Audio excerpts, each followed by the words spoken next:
Estimado cunhado aqui, cidadãos do infinito, a todos aqueles que estão em sintonia conosco no YouTube nesse momento, estão rezando conosco e agradecemos de coração, porque dessa maneira, dessa forma, a gente está rezando com a pessoa, na pessoa e na própria pessoa. Isso é muito importante entender isso. E a todos nós aqui, que a alegria e a paz de Deus esteja sempre no coração e na vida de cada um de nós. Vocês estão vendo, nós estamos no período pascal, estamos no terceiro domingo da Páscoa. Nós, toda a semana, a gente vê que Jesus tenta reanimar e animar os seus discípulos. Todos eles estão com medo, a tal ponto que conhecia quem era Jesus. Mas também na nossa cabeça, muitas vezes, se nós encontrássemos um falecido no caminho, uma pessoa conhecida nossa, a gente pode até ficar com medo. Mas não precisa ficar com medo, porque eu já me encontrei várias vezes com a minha mãe, falecida também, e ela nunca me assustou e nunca fiquei com medo dela, e eu fiquei sempre muito feliz. Eu fico muito feliz quando consigo conversar com ela pessoalmente. Uma coisa é você rezar para a mãe, etc. E outra coisa é quando você conversa com ela. É bem diferente. Quando ela mostra para você como ela é, como ela está, onde ela está, do jeito que está vivendo. Isso é muito bonito, é maravilhoso. E aqui Jesus disse assim, não tenham medo. Por que tanta dúvida no coração? Por que essa coisa aí que você... Então Jesus abriu a inteligência. Mas hoje tem uma coisa muito interessante. Toda a liturgia da palavra sempre tem, é super importante, necessária e indispensável na vida nossa. Mas hoje a primeira leitura pede para mim, para todos nós, duas coisas: o arrependimento e a conversão. Por que Jesus bate tanto nessa tecla que precisa da conversão? Bom, é muito simples. É só nós pensarmos quem somos, aonde estamos agora, o que está acontecendo conosco, como é que é essa coisa ali. Se nós, psicologicamente, humanamente falando, quando você sempre tem uma colheita, você tem um momento que você planta, um momento que você cultiva e um momento que você colhe. Na vida psicológica é 2 anos e meio, tá? Se você planta feijão, em 6 meses, menos 6 meses, você já tem a colheita. Planta milho é a mesma coisa. Porém, se você plantar um pé de abacate, quanto tempo que leva para poder começar a colher? Então, tudo aquilo que nós hoje, domingo, dia 18 de abril, terceiro domingo da Páscoa, o que nós estamos colhendo hoje é aquilo que nós sememos há 2 anos e meio atrás. Então, o que eu quero colher daqui para frente?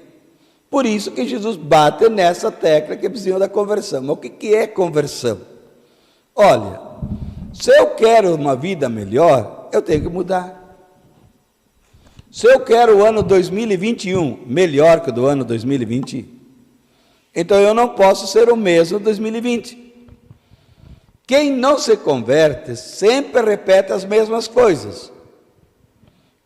Quem não convertido, repete a mesma coisa. A pessoa convertida, então já mudou. E ela mudou, é diferente.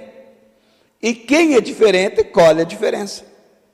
Por isso que Jesus mostra para mim a importância de mudar, de converter, de se transformar, de ter essa habilidade dentro de mim, dentro do meu coração, de a gente poder sempre perceber o que eu ainda não sou, gostaria de ser, o que eu poderia ser melhor, que ainda não alcancei, e aonde que eu acho que estou bem, que eu devo me conservar e cultivar para poder alcançar a meta que eu quero. Mas a conversão tem algo muito extraordinário dentro da própria palavra, que é o seguinte: só se converte quem sabe aonde quer chegar. A pessoa que não sabe aonde ela quer chegar, ela vai se converter para quê? Para que ela precisa se mudar? Olha bem, no dia do Natal mesmo, eu dizia o seguinte: ele é o príncipe da paz, é um conselheiro admirável, é um pai das futuras nações e é equilibrado. Então, uma pessoa que sabe aonde ela quer chegar, um princípio básico é que é uma pessoa equilibrada. E a pessoa equilibrada é uma pessoa que ela tem, engraçado, tem 3 coisas que são muito interessantes. Ela tem a iluminação, não é uma inspiração, é a iluminação divina, é Deus que ilumina, que inflama a vida da gente. Ela tem visão, porque ela sabe onde ela quer chegar, e ela tem pé no chão. Ela sabe que precisa a transpiração. Tem que ter isso, não tem outro caminho. Então, a conversão é necessária, importante, indispensável, sempre, todo dia, toda hora, todo instante. Por quê? Para poder ser diferente e para poder fazer a diferença. Por que tem que ser diferente para poder fazer a diferença? Porque a pessoa sabe aonde ela quer chegar. Se eu não quero a vida eterna, por que eu rezo? Por que eu me esforço? Não precisa. Mas a pessoa que sabe que a vida dela não termina com o caixão, que o meu viver é Cristo, dar a vida por Ele é lucro, de que nós vivemos numa pátria, mas nossa pátria não é aqui. Nós vivemos no mundo, mas o nosso mundo não é aqui. Quando a gente sabe disso, e a gente então começa a definir, aqui, a conversão, o que faz? Define a pessoa, determina a pessoa, o que ela quer. Aí ela começa, bom, eu quero casar, quero ficar solteiro, quero ficar padre, o que tu quer mesmo? O que você quer? Não o que os outros querem. A minha mãe quer que eu case, então que a mãe case. Mas quem quer que eu fique, quero ficar médico. Mas quem disse para você que quer ficar médico? O pai insistiu muito, uma coisa assim. Então que vai o pai estudar medicina? Ele que vai. Eu quero ser engenheiro. Mas por que quer dizer? O pai me ensinou muito que eu posso ser engenheiro, não sei o quê. Então que vai o pai estudar engenharia. A pessoa tem que definir. Chega, então, a conversão, o que ela tem por trás, nas entrelinhas da conversão. Sabe o que ela tem? Ela tem uma coisa essencial, que é o seguinte: tem que tirar da vida da gente a palavra desculpa. Normalmente, você tem 3 maneiras de caminhar. Ou você caminha na frente da multidão, ou você caminha, nós caminhamos junto com a multidão, ou a gente caminha atrás da multidão. Jesus caminhou na frente. Quem quer ser o maior, tem que se comportar como que fosse o menor. Quem quer ser o mais importante, como que alguém se comportasse como que fosse o menos importante. Quem caminha na frente da multidão, o tiro é sempre dado para ele, sempre. E quem quer caminhar na frente da multidão, tem que ter postura, tem que ter maturidade, tem que ter equilíbrio, de receber todas as críticas, ou a favor ou contra, porque ele está na frente. Porém, ele se torna um líder, essa liderança, ele se torna, todo mundo meio que olha para segui-lo, ele define comportamentos, define atitudes, e conduz uma multidão. Foi o que aconteceu com nosso Mestre Salvador. Ele caminhava à frente, na frente da multidão. Aquele que líder, tá certo, que caminha junto com a multidão, é na vala comum. Então, quando tem aquele que puxa a frente, todo mundo fica no nível médio, na vala comum, e todo mundo joga a culpa dele para o líder. Pois a gente tem que se cuidar muito. A liderança, primeiro tem que ter essa maturidade, esse equilíbrio. Olha o que disseram para Jesus, recém-nascido. Príncipe da paz, equilibrado, um pai das futuras gerações e Deus forte. Olha bem os termos que usavam lá no nascimento. E aqui, então, o líder é aquele sempre apontado. Ou a favor ou contra, a favor ou contra. Sempre, sempre, sempre, sempre. Então a pessoa tem que ter essa maturidade. Mas vamos lá. Na vala comum, todo mundo está tranquilo, sereno. Mas, então a gente chama de massa também. Tem aqueles que gostam de caminhar atrás da multidão. É aquele que só fica olhando para sempre sair bem.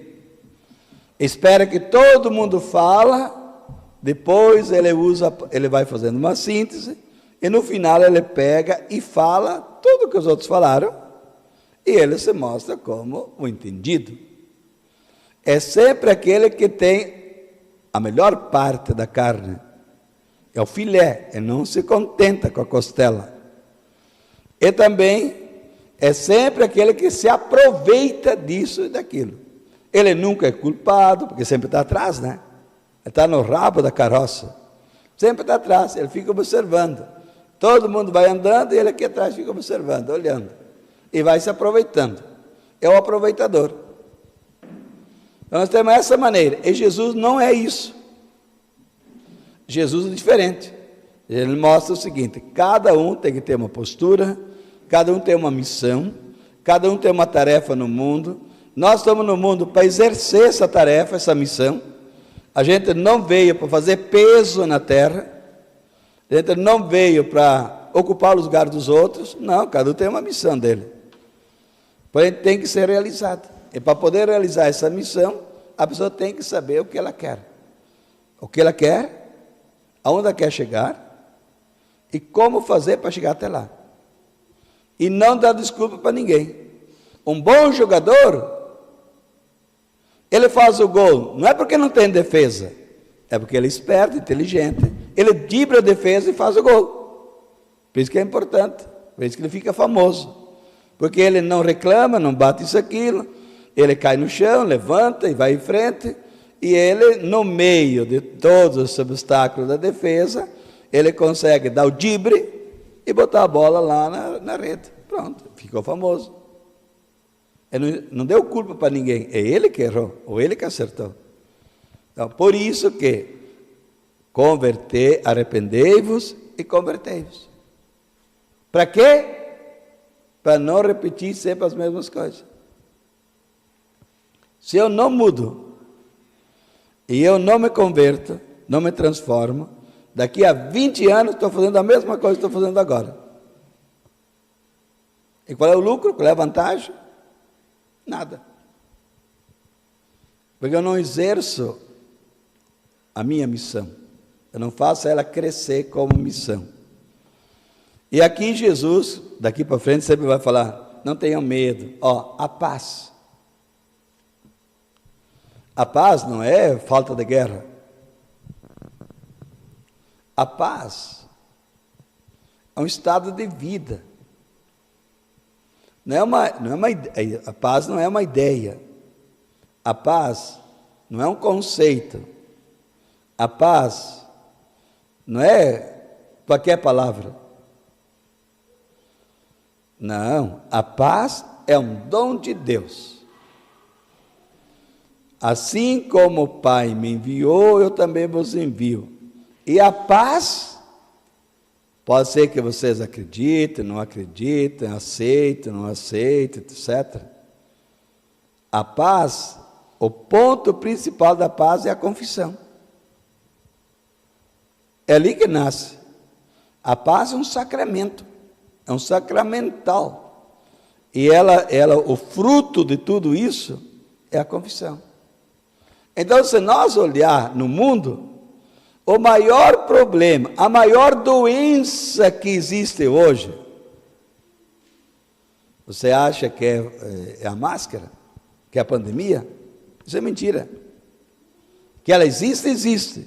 Que tem que se cuidar, a gente tem que se cuidar. Que tem que se preservar, a gente tem que se preservar. Mas a maior doença é o pecado.